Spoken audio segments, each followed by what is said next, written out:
Ну да, наверное. Угу. Хорошо. И потом куда еще раз нажимать? Все поняла. Это уже когда вы все расскажете. Да, Escape и туда. Да. Все. Спасибо. Ага, спасибо.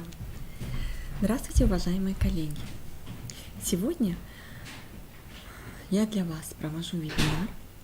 Тема вебинара у нас это потенциал учебных предметов естественно-научного цикла как средство формирования функциональной грамотности обучающихся. Меня зовут Витязева Оксана Валерьевна. Я работаю учителем химии в школе номер 36 города Сыктывкар.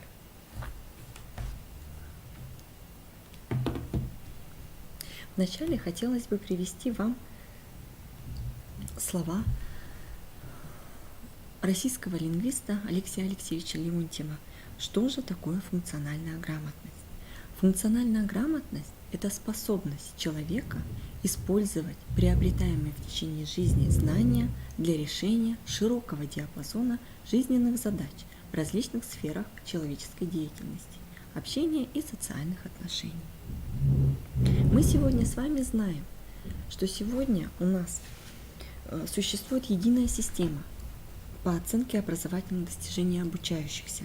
Сюда входят, конечно же, это ГИА, ВПР, которые сейчас у нас пишут дети и 8 классы, и 11 классы, международные исследования, национальные исследования качества образования и, конечно, новое – это у нас исследование общероссийская оценка по модели ПИЗа.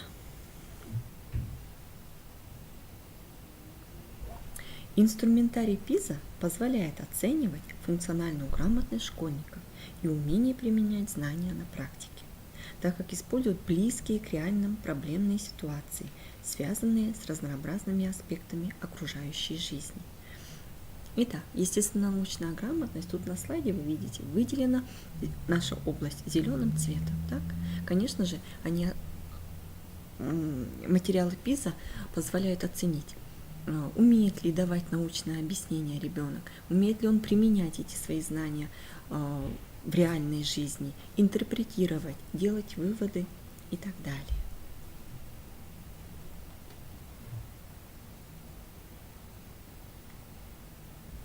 Потенциал предмета химия, конечно же, позволяет нам с вами формировать функциональную грамотность.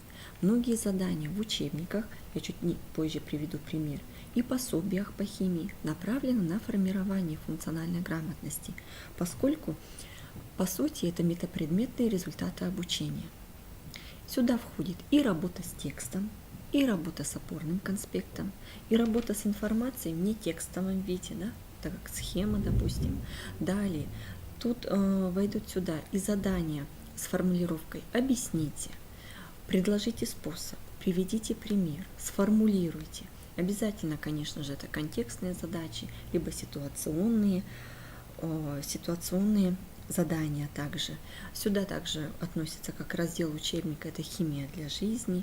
Обязательно эксперимент, это навыки практические, которые овладевают наши дети в школе и дома, и проектная исследовательская деятельность.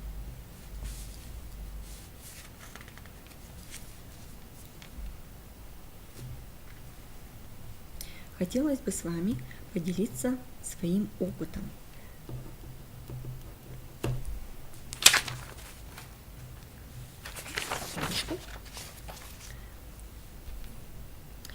Сегодня я вам расскажу, как я в своей практике, да, формирую у детей естественно-научную грамотность, как их веду, с чем-то поделюсь. Я буду очень вам признательна, если вы в конце мне напишите свои дополнения, замечания, да, как что получилось, не получилось. Итак, хотела бы с вами вам обратить внимание на практикоориентированные или ситуационные задачи, которые позволяют нам с вами формировать естественно-научную грамотность. Дело в том, что в каждом из заданий здесь описываются жизненные ситуации, которые близки к детям. Каждое задание содержит задачу. В каждом задании есть проблема. Далее у нас тут ситуации. Вопросы изложены простым, ясным языком. Далее информация предъявляется в текстовой форме, либо в нетекстовой, как таблицы, схемы, диаграммы.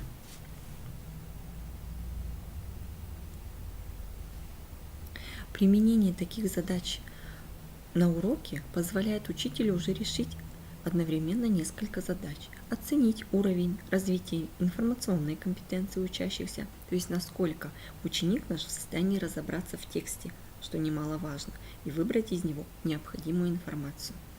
Дальше. Оценить уровень развития предметных знаний и умений, оценить уровень развития общеучебных умений и навыков, оценить способность самостоятельно приобретать знания и выбирать способы деятельности, формировать познавательный интерес к предмету через развитие исследовательской компетенции. Здесь мы дальше посмотрим с вами конкретные примеры. Так? В нашем современном обществе не главное обладать большим объемом знаний, а главное уметь самостоятельно мыслить, действовать и применять их на практике. Вот, к примеру, возьмем 8 класс, тема раствора, способы выражения концентрации раствора. Если мы с вами даем задание на расчет массовой доли растворенного вещества, либо нахождение массы раствора, когда задачка идет в традиционной форме, вычисли массу раствора, да, дана масса соли, масса воды и так далее. У детей, у многих, да, немножко как будто бы угасает интерес, и они задаются вопросом, для чего? Вот для чего я это все считаю, да? Если же мы с вами в таких вот темах, да, можем также использовать, вот я, допустим, использую в этих темах ситуационные задачи. С вашего разрешения я все прочитаю и уже потом обсудим. Дана задача. Вы собирали смородину и ужалили руку крапивой. Рука очень чешется и болит. Простым и действенным рецептом является раствор пищевой соды. Если этим средством смазать места укусов, покраснения и зуд пройдут. И ребенок-то тут и понимает, что это не просто так, на уроке один раз научился, посчитал и так далее. А вот это знание и умение ему пригодится в реальной жизни. И вот формулировка расчетной задачи. Рассчитайте массу пищевой соды и воды, которая потребуется для приготовления 25 граммов 10% раствора пищевой соды для обработки места ожога, чтобы уменьшить зуд и боль. Когда дети после решения вот таких ситуационных задач приходят домой, когда обратная связь идет, особенно с родителями, тогда родители говорят, что да, ребенок пришел, и он рад, что в случае что он может себя обработать, его полученные им на уроке знания, навыки помогут в этом. Если вы в этих темах, в теме раствора в 8 классе использовать ситуационные задачи, идет, так, вот у нас мы видим решение, да, решение, и самое главное, когда мы приходим уже непосредственно к вычислениям, ребенку четко надо всегда обговаривать, за что, как идет отметка и оценка по действиям, да, то есть разбаловку он тоже должен видеть. За это ставится столько-то баллов, знание формул, оформление, расчеты, единицы измерения, все это надо что? Проговаривать. То есть здесь у нас к предыдущей задачке модель ответа может быть в таком плане дана. Благодаря этому вот мы с вами можем увидеть, что обучающиеся легче справляются с заданием данного характера в ВПР. Восьмиклассник, когда пишут у нас ВПР, у нас задание номер 5, я прям сделала оттуда скриншот. Вот, пожалуйста, аналогично. Восьмиклассница Мария выпила после обеда стакан яблочного сока. Опять же, тут, видите, не только текстом, тут уже дана таблица.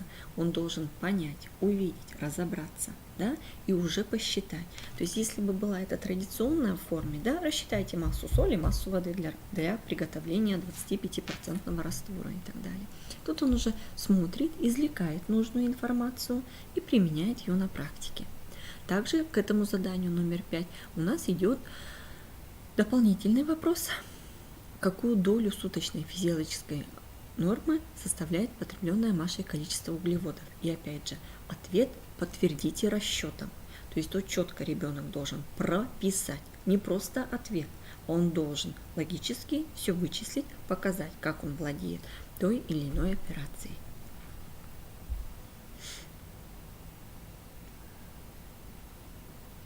Да?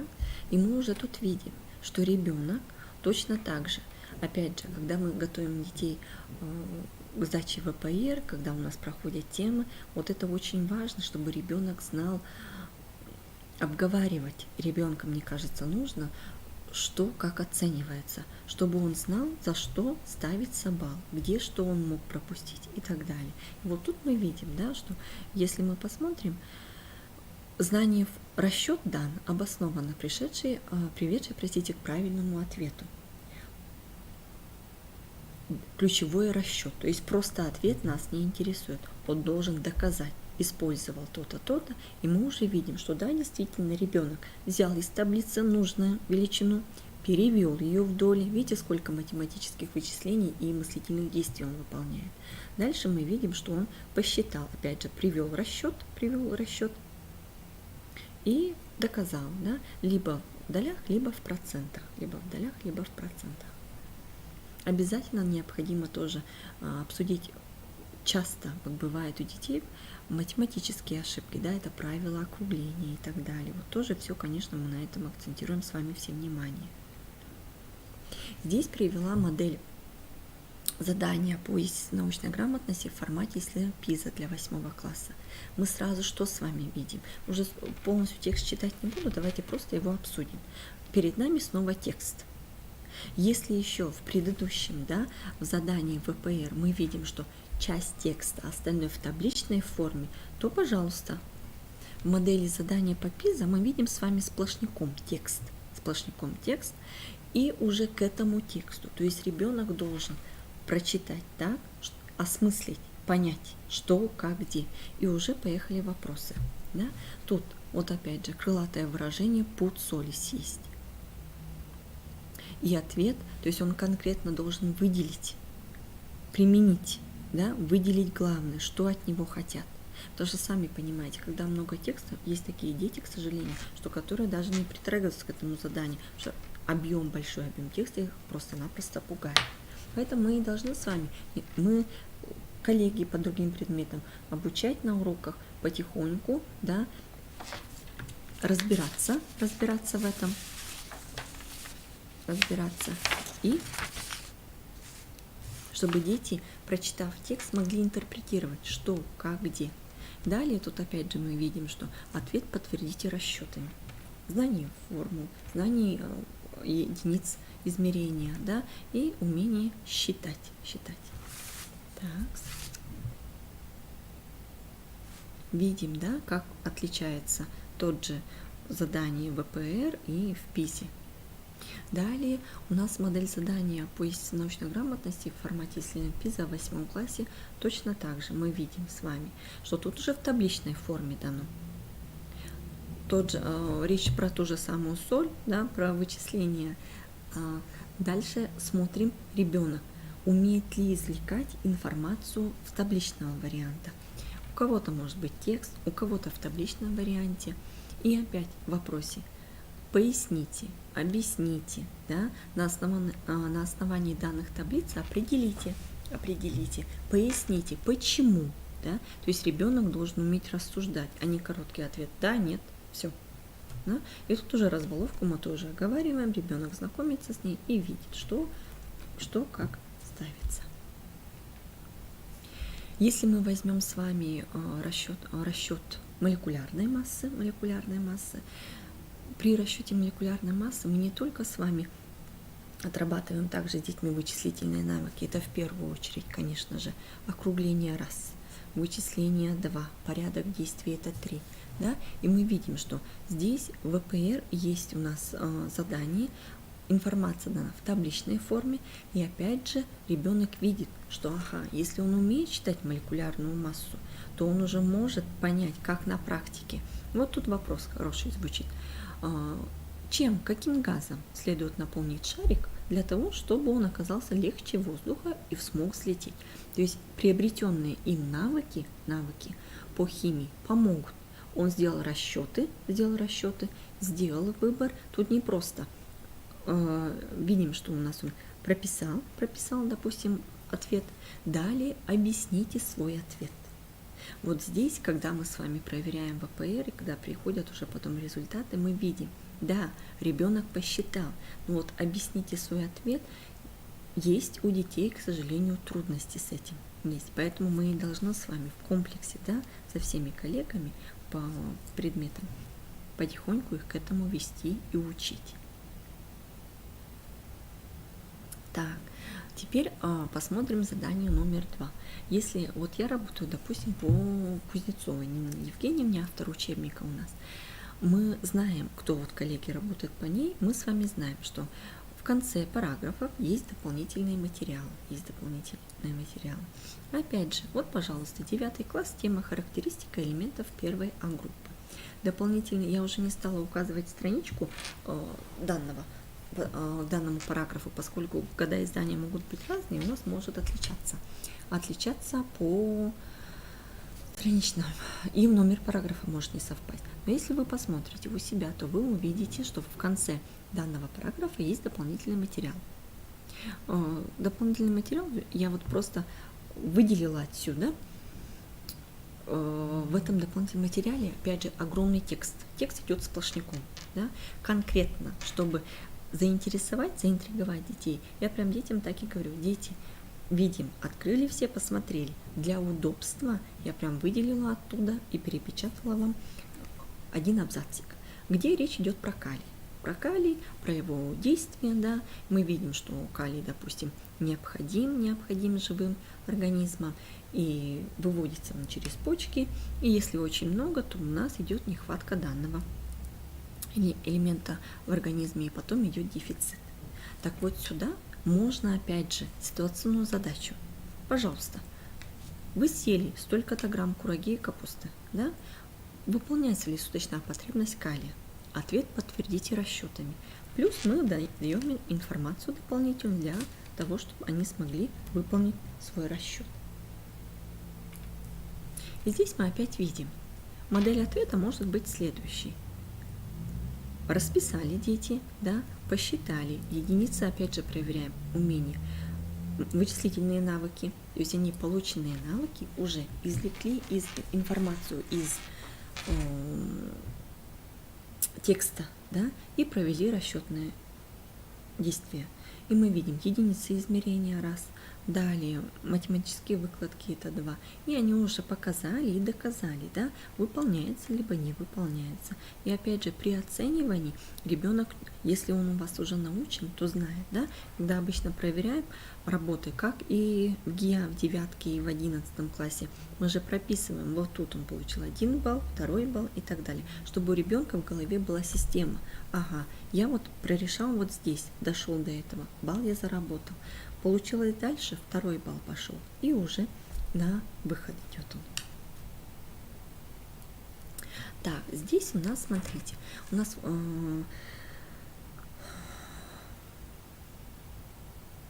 самое главное в нашем процессе, да, это то, чтобы ребенок смог применить полученные навыки, знания, умения на практике.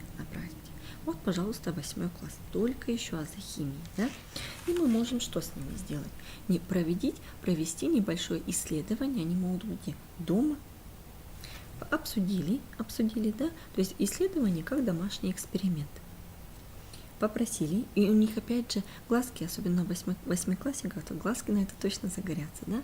Вы обсудили, и домой они придут и могут сделать опыт простейший, но получат массу удовольствия. И мы с вами видим, что они взяли яблочки и проверили их на зрелость. Так, получилось ли? Мы опять же, во-первых, дома идут какие процессы у них? Это наблюдение, раз.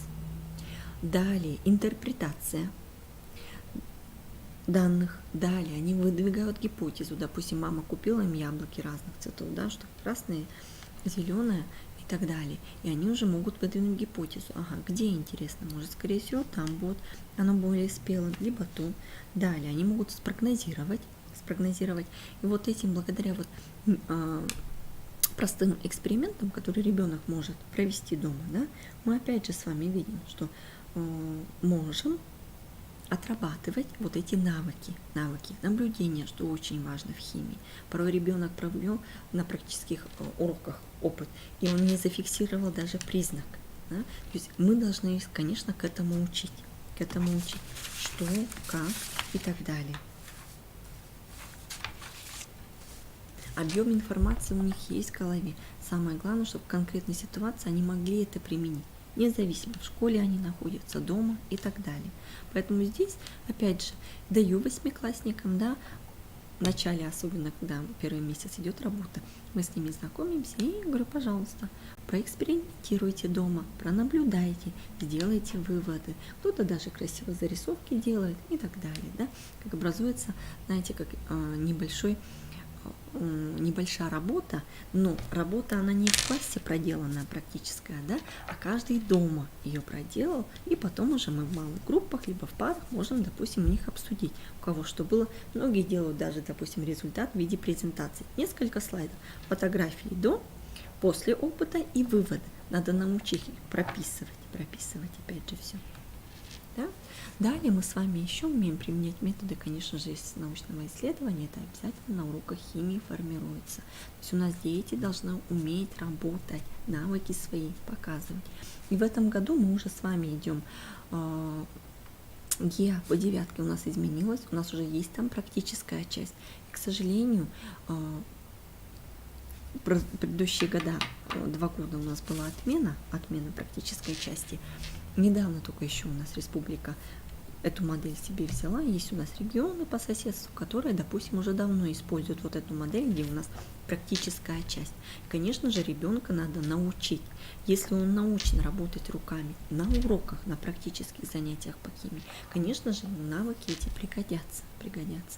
Но и здесь, опять же, на выходе, когда мы видим, вот ППР 8 класса, да, и здесь у нас дано, тут руками ничего не нужно делать, мы знаем, но мы видим, что тут уже дана готовая картинка, да, и они должны определить.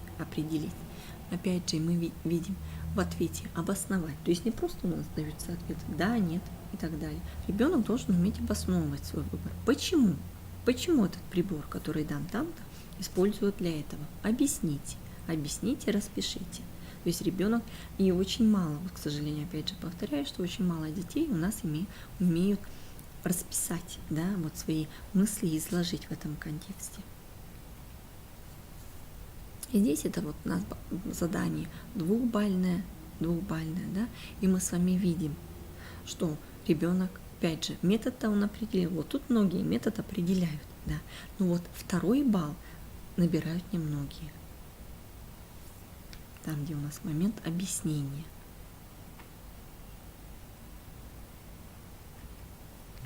Так. Мы с вами, коллеги, да, вот еще остановлюсь на 11 классе. В 11 большинство школ города, республики у нас с вами базовое изучение химии – это 1 час в неделю. 1 час химии в неделю, ну, получается, что в первой четверти, да, это 8 часов, в лучшем случае 8-9, не больше. И, к сожалению, вот, когда 11 класс весной обычно пишет ВПР, обязательно там есть, я взяла прям из текста, из демо-версии, да, текст. Что мы видим? Во-первых, текст большой, он идет сплошняком, но уже видим, что есть формулы. Ребенок должен прочитать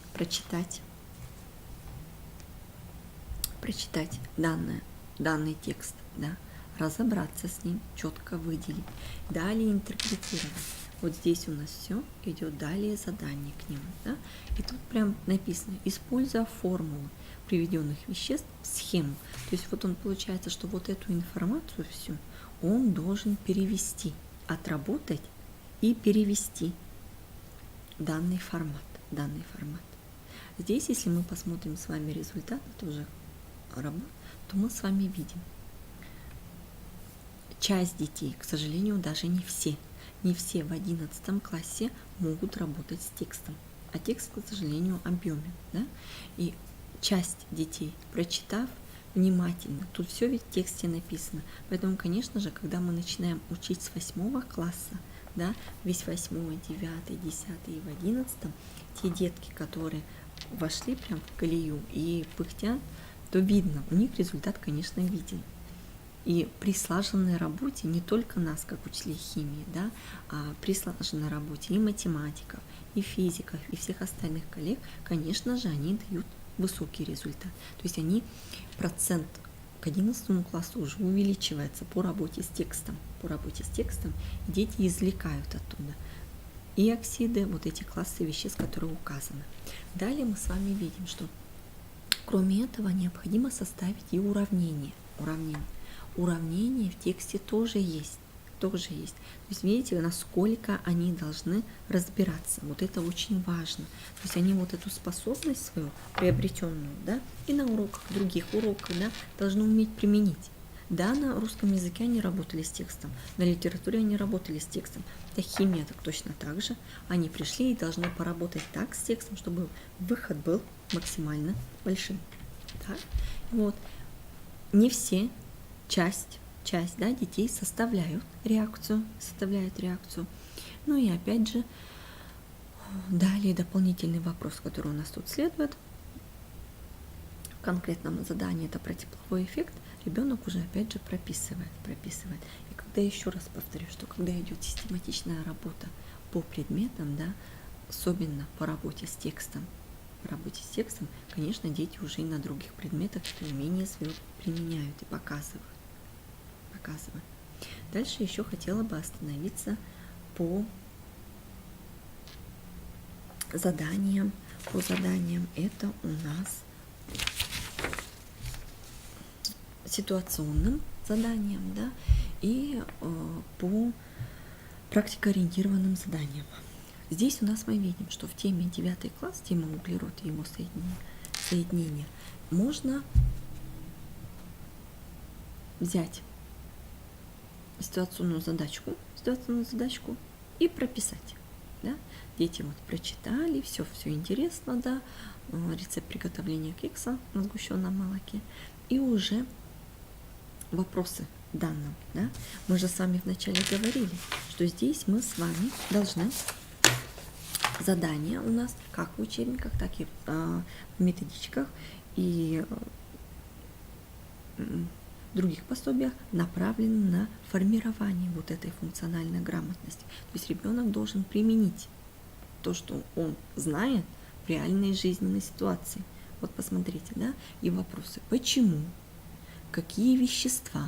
То есть при этом мы предмет тоже ведем, не только ведем метапредмет, да, они должны идти в совокупности, да, и далее составить уравнения и так далее. То есть составить вопросы, и ребенок уже работает.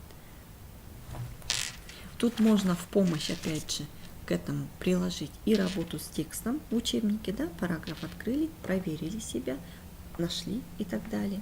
Еще хотелось бы мне, коллеги, вернуться вот сюда к заданию ВПР для 11 класса. Поскольку у нас базовое обучение, да, 1 час в неделю, у нас с вами на уроках особенно обобщение, систематизация, таких уроков бывает, ну, в лучшем случае, например, да, 1 урок в четверть.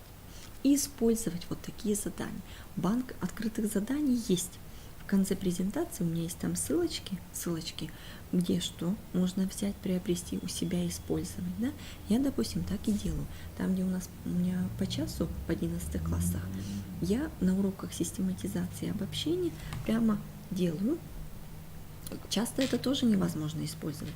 Делаю что? Задания для того, чтобы когда они уже на выходе в 11 классе, у нас, если мы попадаем под проверку по ВПР, им уже знакома и структура, и они уже умеют это делать. То есть такие задания можно использовать на уроках систематизации и обобщения.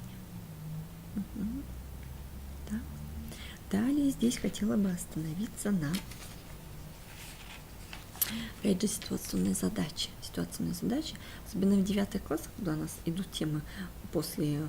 Я понимаю тоже, да, у нас авторы учебников разные. У кого-то теория электрической диссоциации в начале дается, у кого-то она в конце и так далее. Но когда, в принципе, составление ситуационных задач возможно практически на каждой теме. Чем хороши вот эти ситуационные задачи? Когда ситуационную задачу можно использовать на любом этапе урока. Мы можем ее в начале использовать, как в середине при переходе на новую тему, да, как и опять же и в закреплении материала. То есть они уже, допустим, вышли на проблему. Ситуационные задачи тоже очень хороши, поскольку дети благодаря им выходят сами на проблему.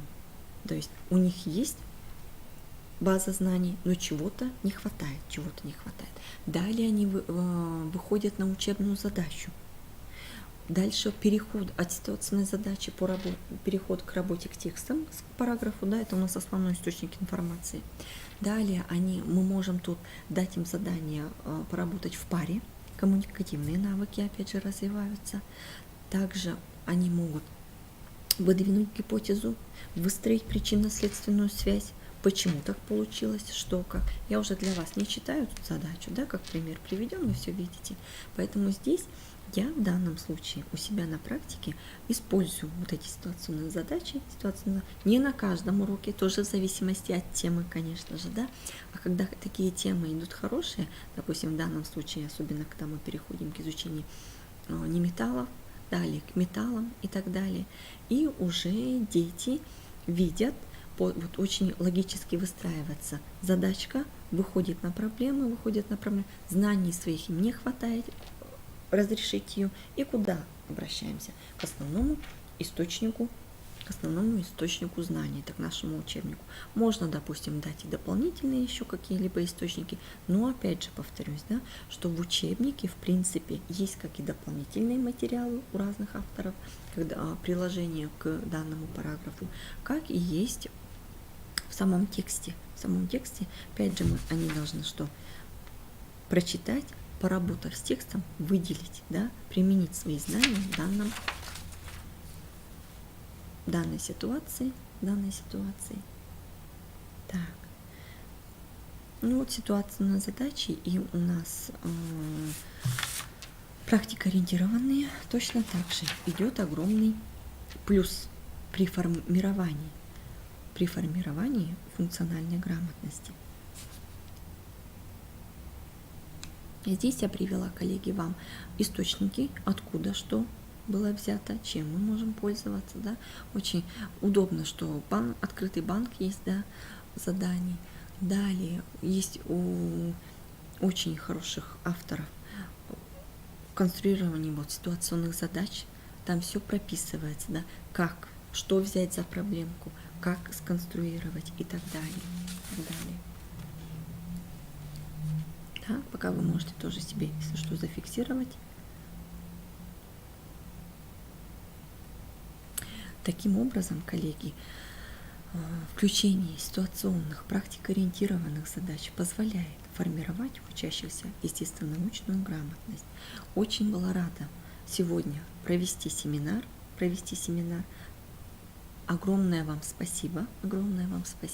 Ну и помню, так, что просто знать, конечно же, это мало. Знания нужно уметь использовать. И мы с вами, я уверена, что на каждом уроке, начиная от 8 по 11 класс, ведем своих детей к этому. Еще раз огромное спасибо, коллеги, на этом. На этом я свой вебинар заканчиваю.